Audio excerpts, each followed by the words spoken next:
So today I want to talk about burnout. On this channel, I strongly advocate for self-care as a form of praxis.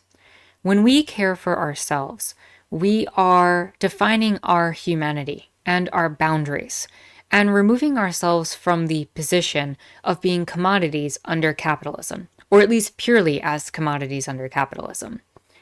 So in this video, I hope to cover what burnout is, what it looks like in people, and how it can manifest. I want to talk about why it is a condition in capitalism, especially in today's day and age, and what are some steps we could take to potentially remove ourselves from burnout and heal. So first, what is burnout? Well, burnout is an emotional, physical, mental state of exhaustion that is defined by prolonged and excessive periods of stress. Often the way we define the difference between a stressful situation and burnout is we define stress as the feeling of too much, while burnout is a sense of not enough. And what I mean by that is, in a stressful moment, we can often imagine feeling under control again. It's just this one particular moment that is too much. It's completely overwhelming, we're out of control, and both physically and mentally, we can't handle it. So we focus on a moment of control, and that's often how we can get out of a state of anxiety. It may be more difficult for some people than others, but generally speaking, it's a moment in time that feels like too much. Burnout, on the other hand, is stress amplified. It's the feeling that you've had that moment of stress so much that you just don't have enough to give anymore. You've reached a point where motivation is not there. You are beyond caring. You don't see hope in changing your current situation. You might be drowning in responsibilities and just feeling a sense of feeling kind of dried up and unable to feel anything. You might feel completely empty. And so this manifests in physical, emotional, and behavioral signs.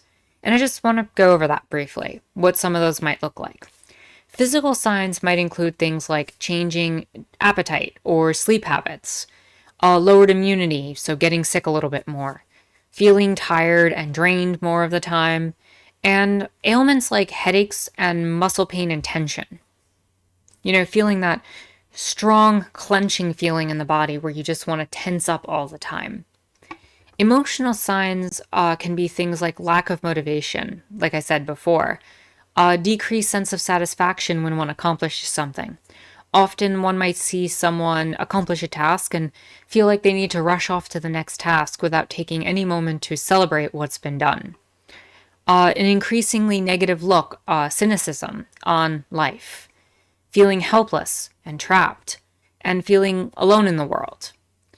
Some behavioral things to look out for are taking one's frustration out on others, procrastinating even more so than one would normally, isolating oneself and withdrawing from responsibilities and the needs of a person in their daily life. And I want to talk about this from the perspective of capitalism. There is a time in history where we can imagine that a number of workers had a union job, were working a set number of hours a week, say 40 hours a week, and had some stability as to what their life looked like. One could plan around a 40-hour work week. One could make arrangements with coworkers, and these unions meant that we could develop this all together. This day and age in capitalism is quite antithetical to that.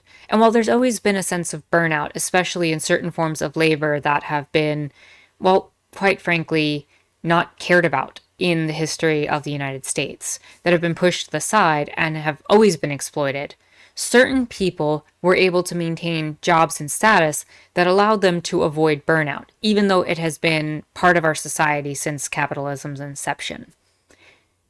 But in today's era, the level of exploitation across the board and the dynamics of the labor market have made it such that the entire economic environment has become one in which exploitation is at one of the worst places it's been in a long time.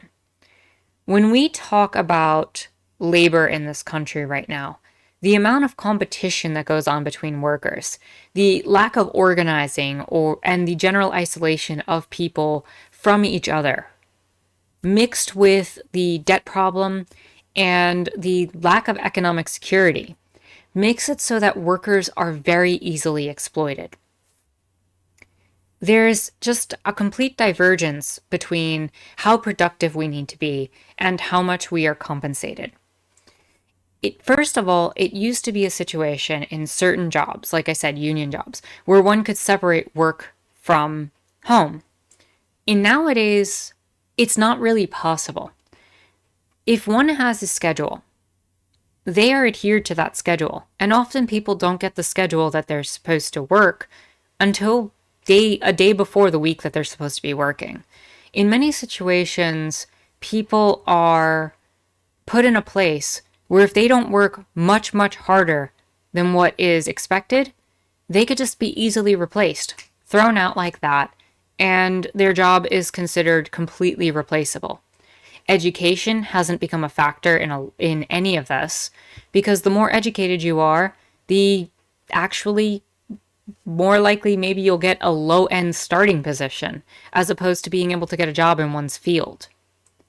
The level of just competition out there has made it very difficult for people to, have a say in their work, or to organize, or to do any of this.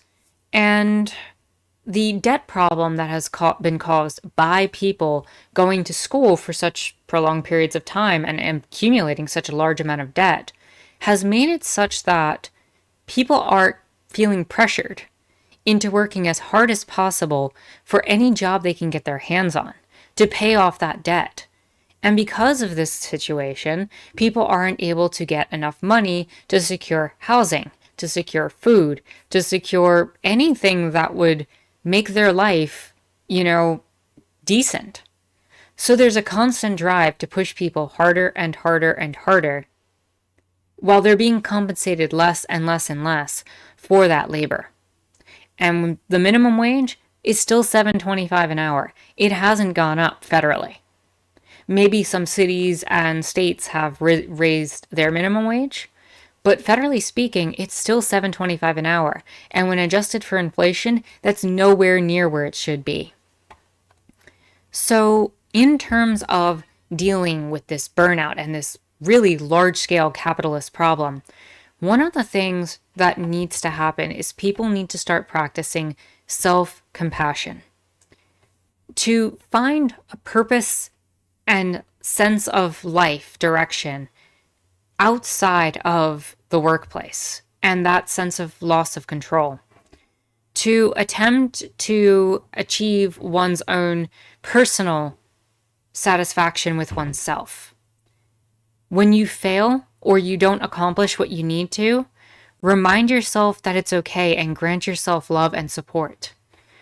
It's important to pay attention to your needs, to your own emotional and physical health.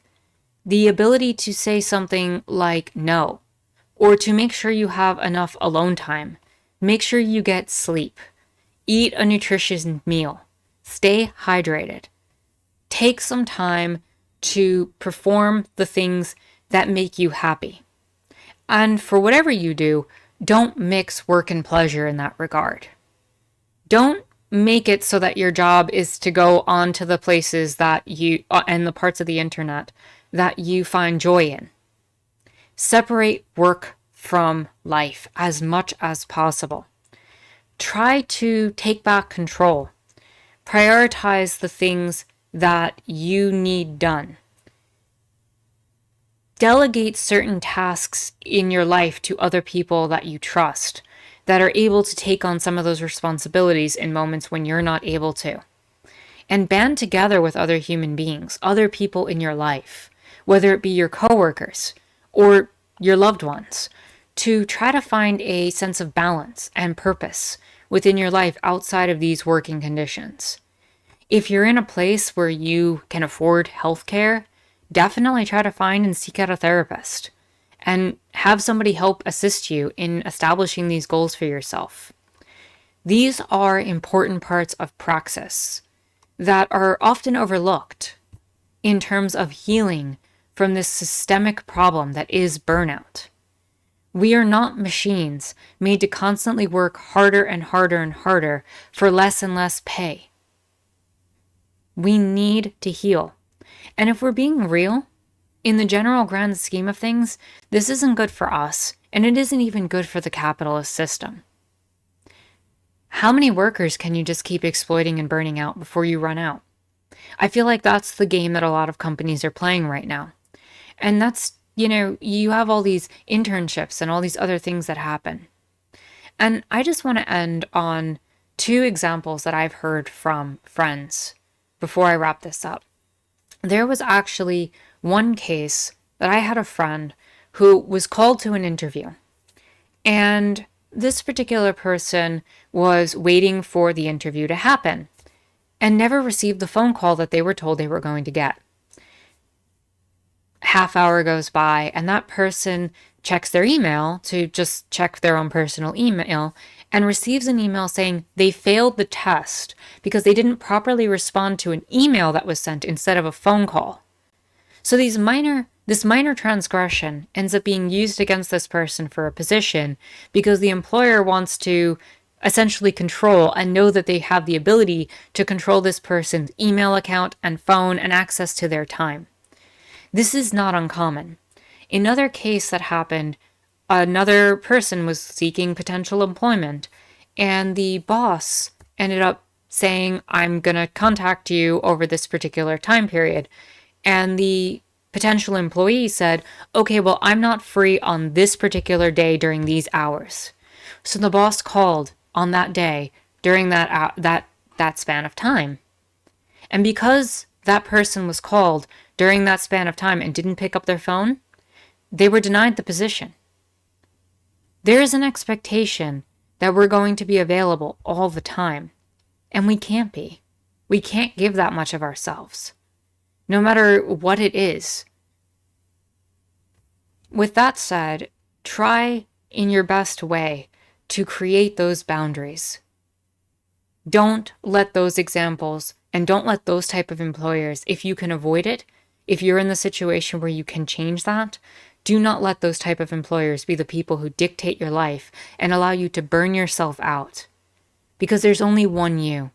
You only have one life to give, and you only have one chance to experience the beauty and joy that is being a human being on this planet, as far as we know. With that said, if you like this video, give it a thumbs up, hit the subscribe button and the bell for notifications. You can follow me on Twitter and check out my Discord in the description down below. And with that said, my name is Anarchist Tara, and I hope you enjoyed watching, and please take care of yourself.